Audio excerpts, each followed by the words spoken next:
Mesdames, Messieurs, bonsoir. Bienvenue dans votre journal Tout en images. Elle a été partiellement détruite par un incendie volontaire dans la nuit du 26 au 27 juillet dernier. Elle, c'est la maison traditionnelle mahoraise construite à Passamainti. Une maison qui témoigne du patrimoine architectural mahorais et du mode de vie d'antan. Ce samedi, les membres de l'association Adédupas ont refait la toiture. Un moment de convivialité, de transmission de savoir-faire et de persévérance. C'est triste, mais on fait avec. Nous, on ne peut pas nous fatiguer. On est des infatigables concernant tout ce qui est la culture. Mahmoud Sidi Moukou découpe et arrache la charpente calcinée. La motivation est sans faille, mais une certaine colère l'anime. On ne laissera pas des petits gentils garçons, parce que pour moi, c'est des petits gentils garçons qui ne sont pas punis. La justice devait faire son boulot. Et puis il ne le fait pas, donc du coup, nous, on sera pas... On n'est pas fatigué. Bois pour la charpente, bambou et feuilles de cocotier, tout est déjà là. Il ne reste plus qu'à tresser ces feuilles de cocotier qui couvriront la maison. Un moment de transmission du savoir-faire. C'est l'occasion qu'ils puissent aussi acquérir un peu le geste de comment on appelle ça déjà, de faire les tresses de coco, voilà. Mais j'apprends à faire quelque chose que je ne savais pas faire. Pour Hamada Sidi Moukou et ses camarades, cette maison, c'est notre passé, mais également notre avenir.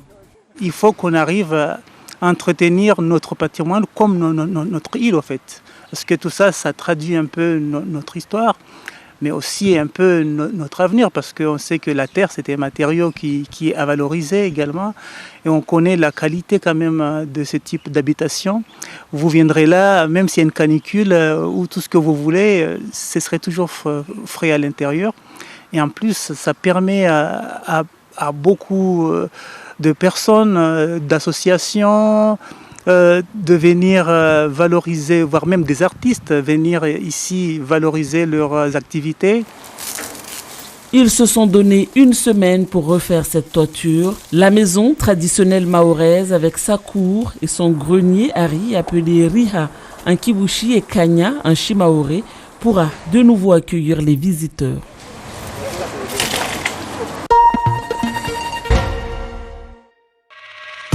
Dans la région, à l'île Maurice, le prix du litre d'huile est devenu sujet de conversation. Alors qu'il avait doublé en juillet dernier, une nouvelle marque est apparue ces derniers jours avec un prix plus accessible à 75 roupies la bouteille, soit 1,60 €. Mais pour éviter toute pénurie, une limite de 2 bouteilles par personne a été imposée. C'est la troisième fois que ces étagères sont réapprovisionnées avec cette huile de la marque Smatch depuis ce matin dans cette grande surface à Ébène. Fabriqué localement par la compagnie Moroil, ce nouveau produit est désormais disponible dans toutes les boutiques et les supermarchés à travers Maurice. 75 roupies le litre, un prix raisonnable selon les consommateurs qui sont satisfaits.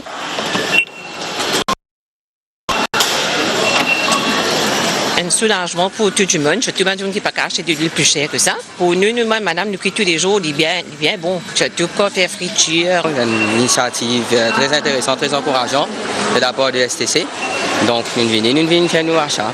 Nous capables pour la cuisine. Il n'y a aucune hésitation parce que quand on trouve, monsieur vient prendre deux bouteilles.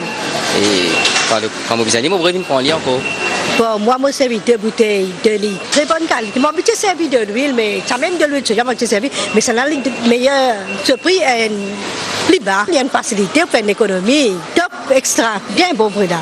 400 000 litres de l'huile Smatch seront livrés chaque mois dans les commerces afin d'éviter toute pénurie. La STC rassure les acheteurs quant à la qualité de ce produit. Je suis capable de rassurer qu'il n'y a absolument aucun problème au niveau qualité. C'est une très bonne qualité, pure soyabine oil, comme je suis capable de constater. Il ne va pas envisager pour la pénurie, mais n'empêche, nous poursuivons ça de près pour assurer que tout bon consommateur gagne au moins 2 litres par personne. Et dès que nous pouvons gagner un stock aussi confortable, et nous envisageons pour revoir sa limite de 2 par personne qui nous peut imposer pour le moment.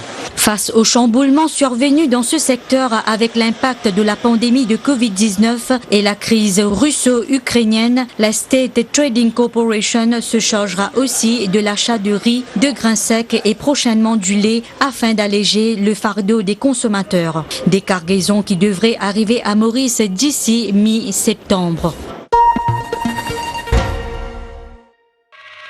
Va-t-on manquer de lait en France dans les prochains mois? La question se pose à cause de la sécheresse qui sévit actuellement.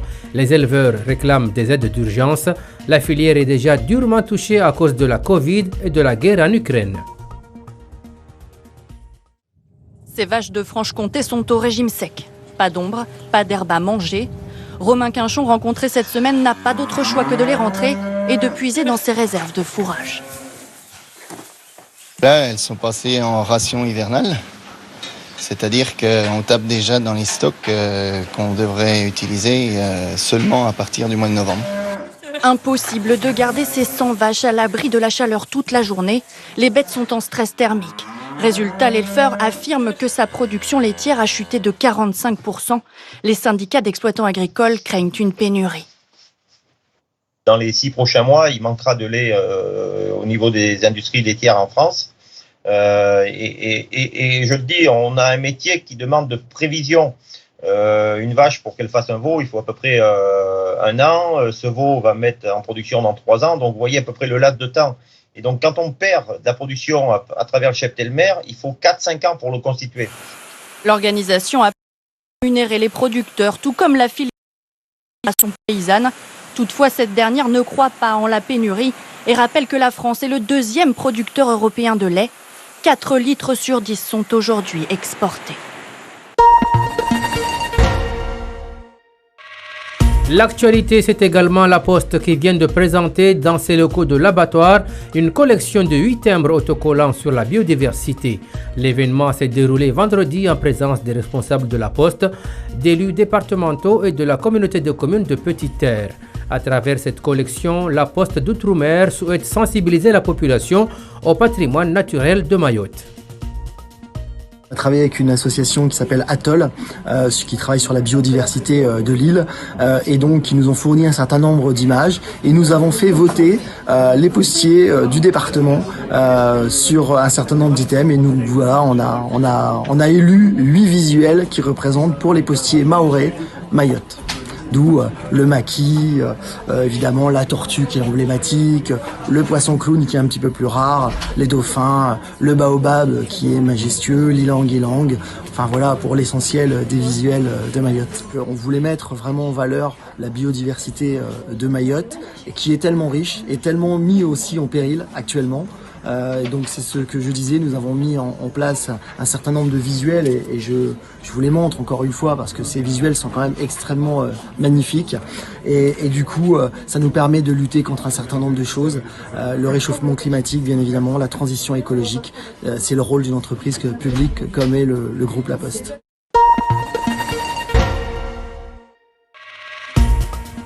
Direction Canibé pour finir avec un peu de légèreté. Ce vendredi, un carnaval a regroupé plusieurs dizaines de jeunes issus des centres de loisirs mis en place par l'association Hippocampe 976. Ils sont venus de Kanikeli, Wangani, Bandrabois, Akwa et Mtsangamouji pour illustrer le vivre ensemble.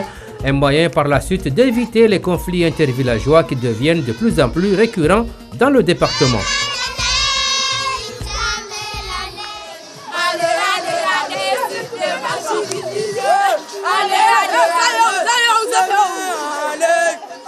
Nous, ce que nous travaillons, c'est le vivre ensemble parce qu'on remarque qu'il y a pas mal de conflits intervillageois et nous, ce qu'on fait, c'est effectivement de faire en sorte que ces jeunes jouent ensemble, à ce que ces jeunes côtoient ensemble.